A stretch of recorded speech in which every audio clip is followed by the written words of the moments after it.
अस्सलाम क्लास। जिस तरह हमारा last topic was D Chatelier principal, ठीक है। एक और बात आपको बताती चलूँ कि अभी आपके पास आपका रजिस्टर, पेन, कॉपी सब साथ होने चाहिए। जो भी चीज़ इंपॉर्टेंट लगे हैं जो मैं साथ साथ बोलती जाऊँ और इस बोर्ड में मौजूद नहीं हो तो आप नोट डाउन कर लीजिएगा, ठीक है। बार बार वीडियो ना अगर सुनने की ज़रूरत नहीं है तो आपने क्या करना है, जो इंपॉर्टेंट पॉइंट हो, एक दो जो यहाँ पे मिसिंग हो तो आपने नोट कर लेना है, ठीक है। In the last topic we discuss the Le Chatelier principle. Le Chatelier क्या कहता था कि कोई भी स्ट्रेस जब भी किसी डायनामिक रिएक्शन में अप्लाई करेंगे, डायनामिक इक्विलिब्रियम में अगर कोई रिएक्शन है उस पर कोई स्ट्रेस अप्लाई किया, कोई चेंजिंग अप्लाई की, तो सिस्टम क्या करेगा, उस चेंजिंग को ख़त्म करने की कोशिश करेगा। अब सिस्टम उस चेंज को किस किस तरीके से ख़त्म कर सकता था? कंसंट्रेशन से। अफेक्ट ऑफ कंसंट्रेशन हमने पढ़ा, किसी भी रिएक्शन में कंसंट्रेशन का क्या रोल होता है। सेकंड हमने पढ़ा टेम्परेचर, ठीक है, और प्रेशर का क्या इफेक्ट होता है किसी भी रिएक्शन में। फॉर एग्जांपल अगर एक इस रिएक्शन को कंसीडर कर लेते हैं तो इस पे सबसे पहले कंसंट्रेशन का क्या इफेक्ट होगा, इसकी कंसंट्रेशन डिक्रीज भी हो सकती है, हाइड्रोजन आयोडाइड की कंसंट्रेशन इंक्रीज भी हो सकती है। इंक्रीज कंसंट्रेशन करने से क्या होगा कि बेटा जिसकी कंसंट्रेशन इंक्रीज करेंगे ना उसके ऑपोजिट का रिएक्शन होगा। कंसंट्रेशन इंक्रीज करने से रिएक्टेंट की कंसंट्रेशन इंक्रीज करेंगे तो प्रोडक्ट की फॉर्मेशन होगी, फॉरवर्ड रिएक्शन होगा। हाइड्रोजन आयोडाइड की कंसंट्रेशन इंक्रीज करने से equilibrium will shift towards the right side, more hydrogen and more iodine will produce. By decreasing the concentration, अगर इंक्रीजिंग से फॉरवर्ड रिएक्शन हो रहा है तो डिक्रीजिंग से बैकवर्ड रिएक्शन होगा। इस तरीके से अंदाजा लगा लें। डिक्रीज करेंगे कंसंट्रेशन तो hydrogen iodide will more form and the equilibrium will shift towards the left side. इन दोनों को भी स्टडी कर लेते हैं कि कंसंट्रेशन पर इनका क्या इफेक्ट होगा।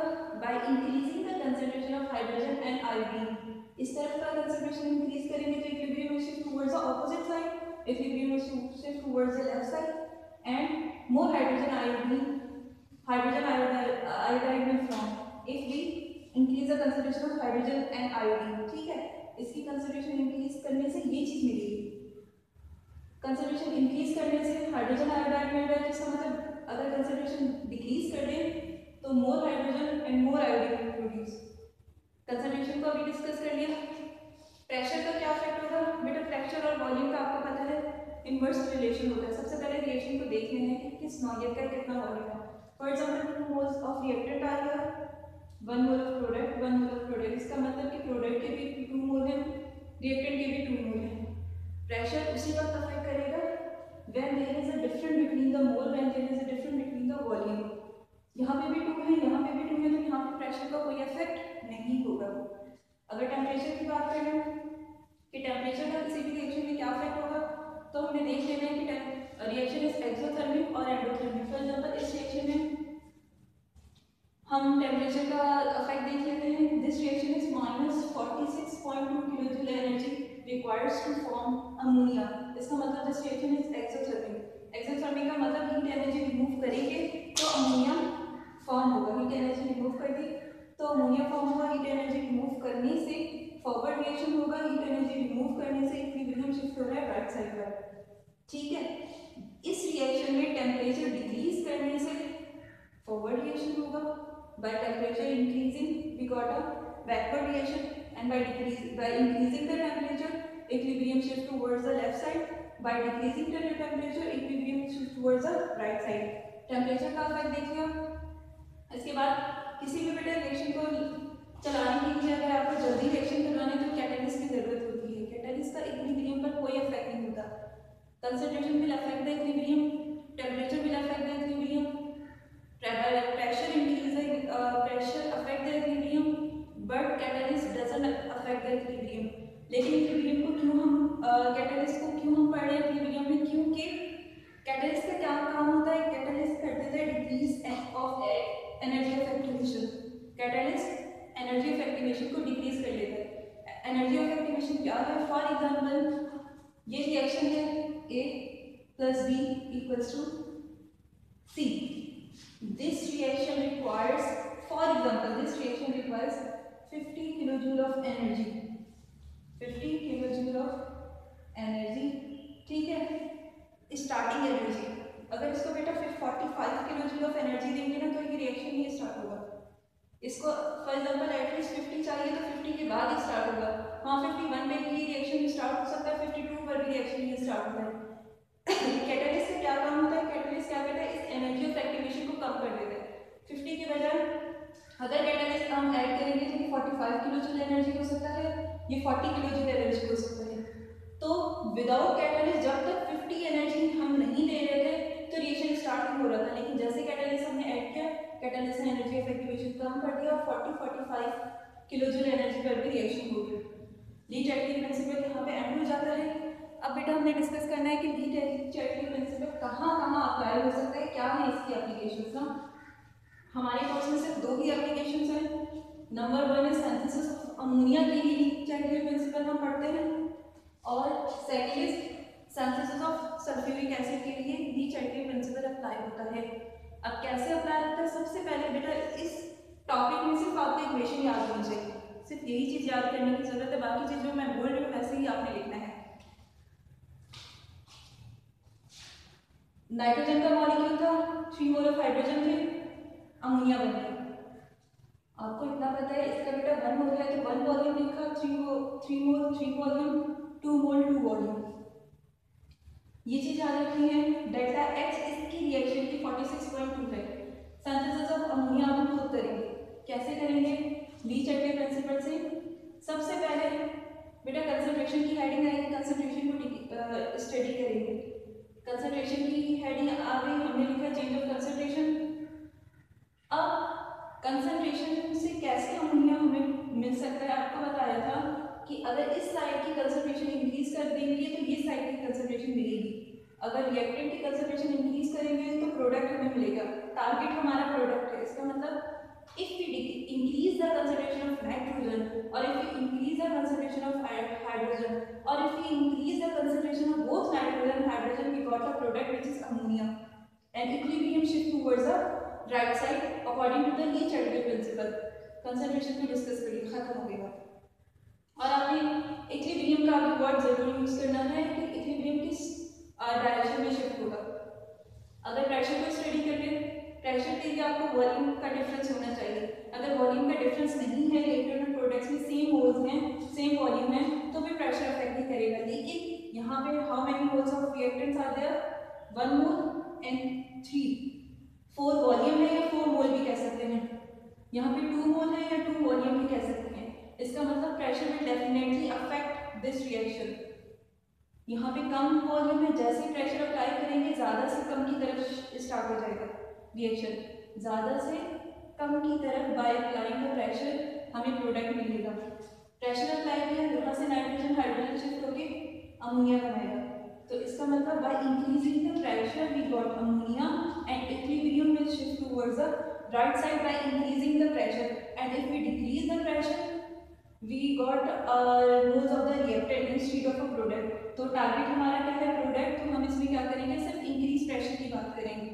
इंक्रीज किया प्रेशर, यहाँ से ये रिएक्शन होगा, फॉरवर्ड रिएक्शन होगा, equilibrium shift towards the right side. Temperature का क्या इफेक्ट होगा, this is exothermic reaction. If forward reaction take place then amount of energy is release, ठीक है, और हमें फॉरवर्ड रिएक्शन नहीं चाहिए, एनर्जी रिलीज या हीट एनर्जी रिलीज हुई, इसका मतलब हमें टेम्परेचर क्या चाहिए, कम चाहिए। So if we decrease the temperature ammonia will form and the equilibrium will shift towards the right side.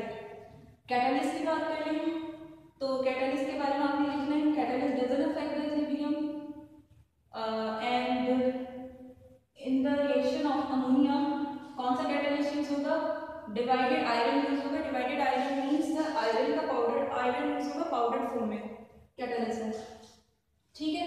हमने क्या कर लिया, अमोनिया की सिंथेसिस कर ली, इक्वेशन याद कर ली, डेल्टा एच याद है, हमें 1, 3, 2 वॉल्यूम याद है। बेटा आप इसकी थ्योरी बुक से पढ़ोगे तो समझ आ जाएगी, पढ़ के खुद से लिख सकते हो कि कंसंट्रेशन, प्रेशर, टेम्परेचर, कैटालिस्ट का क्या इफेक्ट होगा। जैसे कैटालिस्ट का इफेक्ट हमने पढ़ लिया, synthesis of ammonia that here, ठीक है। अब सिंथेसिस ऑफ अगर सल्फ्यूरिक एसिड करेंगे, सल्फ्यूरिक एसिड कैसे बनेगा, सेम अमोनिया की तरह, इक्वेशन याद कर लेनी है, इक्वेशन पता हो हमें पता हुआ एक्सोथर्मिक रिएक्शन है और या फिर एंडोथर्मिक रिएक्शन है, इस तरह बात खत्म हो जाती है। अब इसके बाद जो काम करना है हमने खुद करना है, हमने स्टडी करना है टू कि कंसंट्रेशन, प्रेशर, टेम्परेचर, कैटालिस्ट का क्या इफेक्ट होता है on synthesis of sulphuric acid. तो सबसे पहले देख लिया कि कितना वॉल्यूम था, 2 मोल्स मींस 2 वॉल्यूम, 1 मोल मींस 1 वॉल्यूम, 2 मोल मींस 2 वॉल्यूम। तो देखा जाए तो डिफरेंस ऑफ वॉल्यूम है, यहाँ पे 3 है, 2 + 1 3 वॉल्यूम रिएक्टेंट में है, यहाँ पर 2 है प्रोडक्ट में।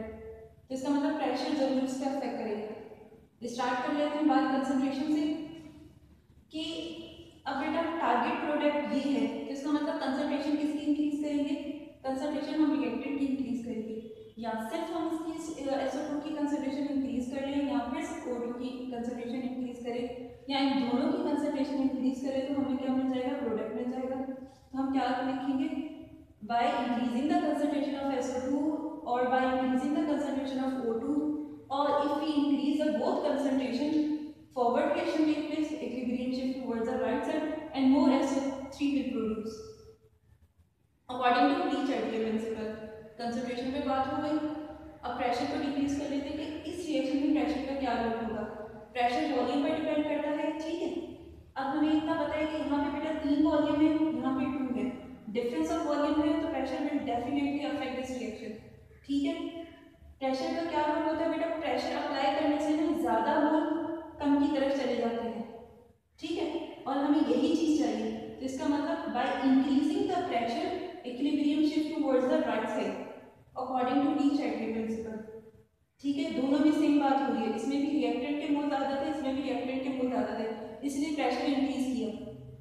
अगर बेटा प्रोडक्ट के मोल ज्यादा होते तो और हमें रिएक्टेंट ही चाहिए था, प्रोडक्ट के मोल ज्यादा होते और हमें प्रोडक्ट ही चाहिए होता और तो हम प्रेशर डिक्रीज कर देते।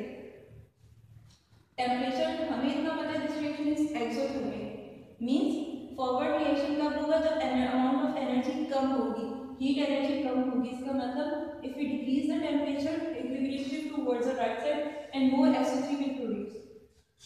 अब कैटालिस्ट क्या करेगा, catalyst doesn't affect the equilibrium but it decreases the energy of activation and the formation and in the formation of the sulphuric acid vanadium pentoxide catalyst use होगा, ठीक है क्लास। आज के लिए इतना ही काफी है थ्योरी में, ठीक है। ली-चैटर्जी प्रिंसिपल आज हमने डिस्कस किया और उसकी एप्लीकेशन डिस्कस की, और अब इस साइड पे आ जाते हैं, एक न्यूमेरिकल इसको डिस्कस कर लेते हैं कि किस किस तरीके से न्यूमेरिकल आ सकता है। हाइड्रोजन आयोडाइड की डिसोसिएशन हो रही है हाइड्रोजन में और आयोडीन में।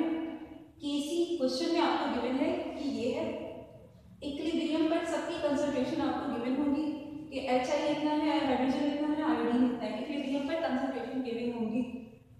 क्या करना होगा, क्वेश्चन होगा calculate the Kc and direction of the reaction. Kc के लिए हम क्या करेंगे, for Kc we simply write the product upon reactant. हमें इतना पता है कि Kc किसके बराबर है, प्रोडक्ट अपॉन रिएक्टेंट के, इक्वल्स टू प्रोडक्ट क्या है H2 और I2, प्रोडक्ट की जगह H2 और I2 लिख दिया। ये चीज बेटा प्रोडक्ट होगी, ये चीज रिएक्टेंट होगी,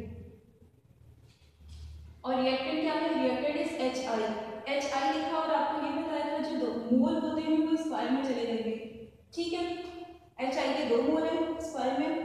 अब इनकी क्लास कंसंट्रेशन लिख लेते हैं, कंसंट्रेशन इक्विलिब्रियम पर कंसंट्रेशन ही गिवन है 1.5 मोल्स पर dm³ और रिएक्टेंट की कंसंट्रेशन वाज 5 मोल पर dm³ और रिएक्टेंट पे क्या है, स्क्वायर है।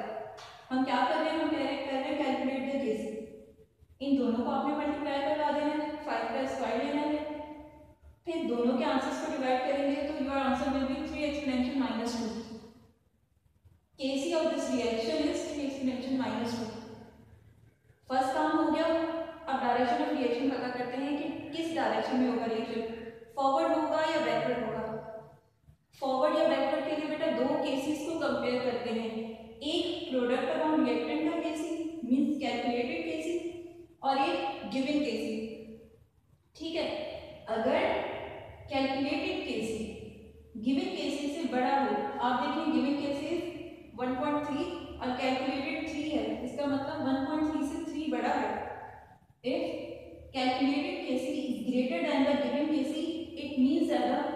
रिवर्स रिएक्शन इज फेवरेबल है, रिवर्स रिएक्शन का मतलब बैक साइड पर का रिएक्शन होगा, and equilibrium will shift towards the left side. Direction क्या है, रिवर्स रिएक्शन है। कैसे कैलकुलेट करके इस टाइप का भी न्यूमेरिकल हो सकता है। आज के लिए इतना काफी था क्लास। इंशाल्लाह नेक्स्ट क्लास में एक और क्लास में